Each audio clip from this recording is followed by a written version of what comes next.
ವೀಕ್ಷಕರೇ, ನಮ್ಮ ಚಳ್ಳಕೆರೆ ಟಿವಿಗೆ ಸ್ವಾಗತ. ಇಂದಿನ ಪ್ರಮುಖ ಸುದ್ದಿ. ಚಿತ್ರದುರ್ಗ ಜಿಲ್ಲೆಯಲ್ಲಿ ಮತದಾರರ ಪಟ್ಟಿಯ ವಿಶೇಷ ಸಮಗ್ರ ಪರಿಷ್ಕರಣೆ ಕುರಿತು ಸಾರ್ವಜನಿಕರಲ್ಲಿ ಜಾಗೃತಿ ಮೂಡಿಸುವ ಉದ್ದೇಶದಿಂದ ಜಿಲ್ಲಾ ಸ್ವೀಪ್ ಸಮಿತಿ ವತಿಯಿಂದ ಸೈಕಲ್ ಜಾಥಾ ಹಾಗೂ ವಾಕ್ಥಾನ್ ಕಾರ್ಯಕ್ರಮ ನಡೆಯಿತು. ಕಾರ್ಯಕ್ರಮದಲ್ಲಿ ಜಿಲ್ಲಾ ಪಂಚಾಯತ್ ಮುಖ್ಯ ಕಾರ್ಯನಿರ್ವಾಹಕಾಧಿಕಾರಿ ಡಾಕ್ಟರ್ ಎಸ್ ಆಕಾಶ್ ಚಾಲನೆ ನೀಡಿದ್ದಾರೆ. ಮನೆಗಳಿಗೆ ಬಂದಿರುವ ಗಣತಿ ನಮೂನೆಯನ್ನ ಭರ್ತಿ ಮಾಡಿ ಬಿಎಲ್ಒಗೆ ಸಲ್ಲಿಸುವಂತೆ ಮತದಾರರಿಗೆ ಮನವಿ ಮಾಡಿದ್ದಾರೆ.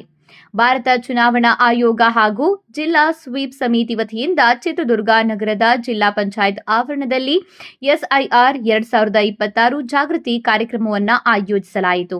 ಕಾರ್ಯಕ್ರಮಕ್ಕೆ ಚಾಲನೆ ನೀಡಿ ಮಾತನಾಡಿದ ಜಿಲ್ಲಾ panchayat CEO doctor S Akash, 2022ರ ಬಳಿಕ ಮತ್ತೊಮ್ಮೆ ಬೃಹತ್ ಮಟ್ಟದಲ್ಲಿ ಮತದಾರರ ಪಟ್ಟಿಯ ವಿಶೇಷ ಸಮಗ್ರ ಪರಿಷ್ಕರಣೆ ನಡೆಯುತ್ತಿದ್ದು, ಮತದಾರರ ಪಟ್ಟಿಯಲ್ಲಿನ ದೋಷಗಳನ್ನು ಸರಿಪಡಿಸಲು ಇದು ಮಹತ್ವದ ಅವಕಾಶವಾಗಿದೆ ಎಂದು ಹೇಳಿದ್ದಾರೆ. ಮನೆಗಳಿಗೆ ತಲುಪುತ್ತಿರುವ ಗಣತಿ ನಮೂನೆಗಳನ್ನು ಪ್ರತಿಯೊಬ್ಬ ಅರ್ಹ ಮತದಾರರು ಸರಿಯಾಗಿ ಭರ್ತಿ ಮಾಡಿ ತಮ್ಮ ವ್ಯಾಪ್ತಿಯ ಮತಗಟ್ಟೆ ಮಟ್ಟದ ಅಧಿಕಾರಿ ಅವರಿಗೆ ಸಲ್ಲಿಸಬೇಕು ಎಂದು ಮನವಿ ಮಾಡಿದ್ದಾರೆ. ವಿದ್ಯಾರ್ಥಿಗಳು ತಮ್ಮ ಮನೆಗಳಲ್ಲಿ ಹಾಗೂ ನೆರೆಹೊರೆಯವರಲ್ಲಿ ಎಸ್ಐಆರ್ ಕುರಿತು ಜಾಗೃತಿ ಮೂಡಿಸಿ ಎಲ್ಲರೂ ಅರ್ಜಿ ಭರ್ತಿ ಮಾಡಿ ಸಲ್ಲಿಸುವಂತೆ ಪ್ರೇರೇಪಿಸಬೇಕು ಎಂದು ಕರೆ ನೀಡಿದ್ದಾರೆ.